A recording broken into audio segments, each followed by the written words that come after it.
Imagine flying faster than a bullet, but knowing you could be dead before you even reach your target. The Me-163 was that kind of death machine, and 60% of the pilots faced that truth. Dangerous not just to the enemy, but to the man sitting behind the controls. But why? The Me-163 Komet was different from anything the world had ever seen. Rocket-powered, it was meant to be a weapon of salvation for a Germany cornered in desperation. Fast, furious, designed to intercept bombers before they could level the skies over Germany, it was meant to change the war. But behind all that speed and advanced engineering, there was one simple truth. This plane was built to kill. But it was as likely to kill its own pilot as it was to kill an enemy. In the midst of World War II, Germany was desperate. The enemy was closing in, and they needed a miracle. That's when Dr. Alexander Lippisch entered the picture. The Me-163 was born from his mind. A rocket-powered, screaming death that could tear through the skies faster than any Allied fighter. But here's the catch. It was a machine designed to kill its own user.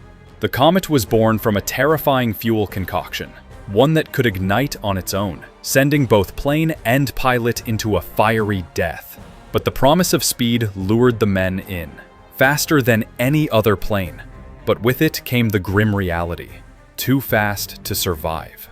One of the Komet's deadliest features was its rocket engine, designated RI-203, powered by T-Stoff and Z-Stoff.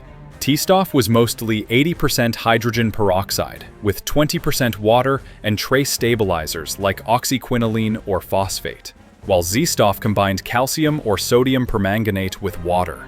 When these propellants mixed, they created an extremely exothermic reaction, giving the Komet unmatched thrust, but also a literal ticking bomb in the cockpit. Even a small leak or spark could ignite the chemicals, obliterating the plane and the pilot. This volatile system required pilots to wear protective suits and follow strict handling protocols.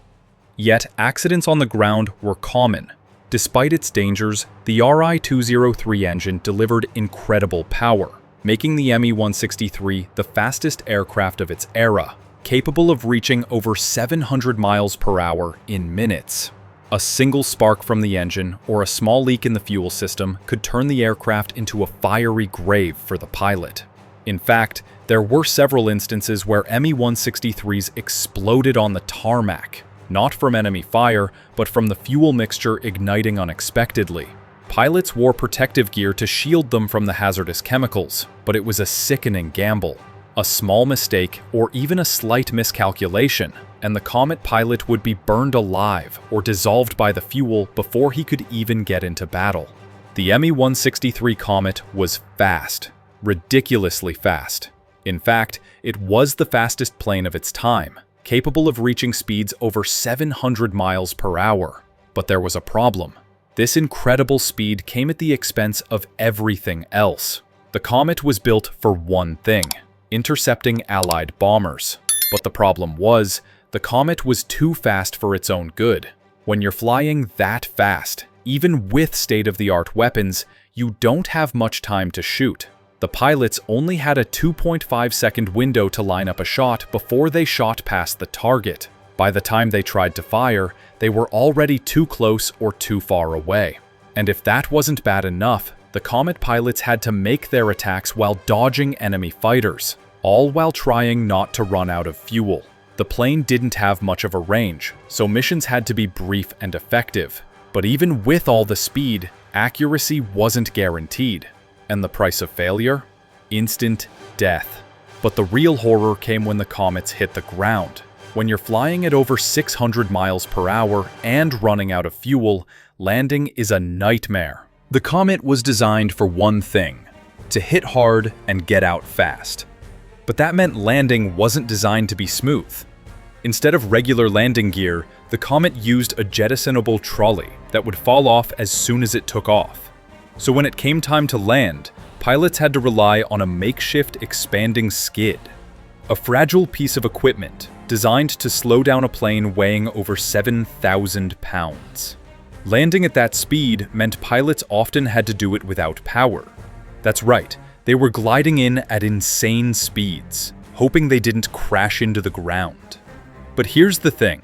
Because of the plane's high speed and landing gear issues, many Komet pilots suffered serious back injuries. Some never walked again. Others were killed instantly. Now, imagine all this while you're flying in one of the most dangerous planes ever built, knowing you might never make it back. Flying the Komet wasn't just a job, it was a death sentence. Only the bravest or most desperate men were willing to get in the cockpit. They knew the risks, the fuel explosions, the high-speed crashes, the short missions. But still, they volunteered. Some saw it as a way to serve their country. Others, perhaps, were simply eager for the thrill of flying the fastest plane in the world. But even with all the excitement and pride, it was still a death trap. Pilots had to become experts at dead-stick landings, landing with no engine power, hoping their plane wouldn't fall apart mid-air. And when the Komet did finally go into battle, the results were grim. Allied fighters quickly realized the Komet's weak spots and began hunting it down. Even worse, the fuel shortage of 1944 crippled the Komet's ability to keep fighting. Despite its high speed, the Komet's inaccuracy and short operational range made it a limited weapon. In the end, the Komet was more a symbol of desperation than superiority. In 1944, with the Allies tightening their grip on Germany, the Luftwaffe was desperate for any advantage, no matter how extreme. The Komet was part of that desperate push, but its flaws were undeniable. Despite its speed, the Komet was designed to intercept bombers, but its range was so short that it could only engage targets for a brief period of time. Fuel limitations meant pilots had to scramble to make it back to base after a few minutes of high-speed combat. It was high stakes, and it was all about survival. The reality? For every Komet that shot down an enemy bomber, several more crashed or exploded on takeoff. Pilots never knew if they'd make it back, but that didn't stop them from flying. The meager success rates of the Komet were all that pilots had to hang on to. But it was a gamble, one that few survived. As the war ended, the Komet's legacy was sealed, not in battle, but in its troubled birth and even shorter life. Despite its lethal potential, the Komet was a weapon of desperation, rushed into service at a time when the Allies' technological advantage was overwhelming. The fuel issues weren't just a technical problem, they were a death sentence. Pilots had to maneuver through enemy fire, knowing the odds were stacked against them before they even took off. But what really sealed the Komet's fate was its failure to adapt to the evolving air combat strategy. Even though it was faster than anything in the sky, it was a one-trick pony. The Komet could attack with lightning speed, but couldn't sustain a fight, leaving pilots vulnerable once they were forced to land. Many of them never made it back. Only 368 Me-163s were ever built, and fewer than half saw actual combat. Its wings were extremely thin to reduce drag, making them prone to snapping under stress. The plane had no defensive armament besides its two 30mm Mk-108 cannons, relying entirely on speed to survive encounters. Unlike conventional aircraft, the Komet lacked flaps, so takeoffs and landings were a high-stakes affair, even without fuel hazards.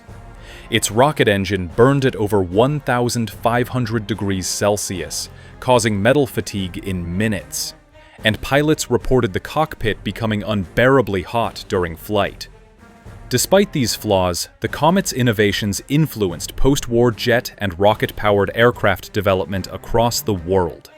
In a war where survival was always uncertain, the Komet offered a reminder of the human cost of innovation taken too far, where speed could push the limits of what was possible, but at a deadly price. When Germany's war effort began to collapse, the Komet's potential faded away. By 1945, the Allies were too strong. The Komet's limited fuel capacity, combined with the high risk of flying it, meant it couldn't stand up to the overwhelming Allied forces. The Komet was a last-ditch effort, a piece of technology that came too late to change the course of the war.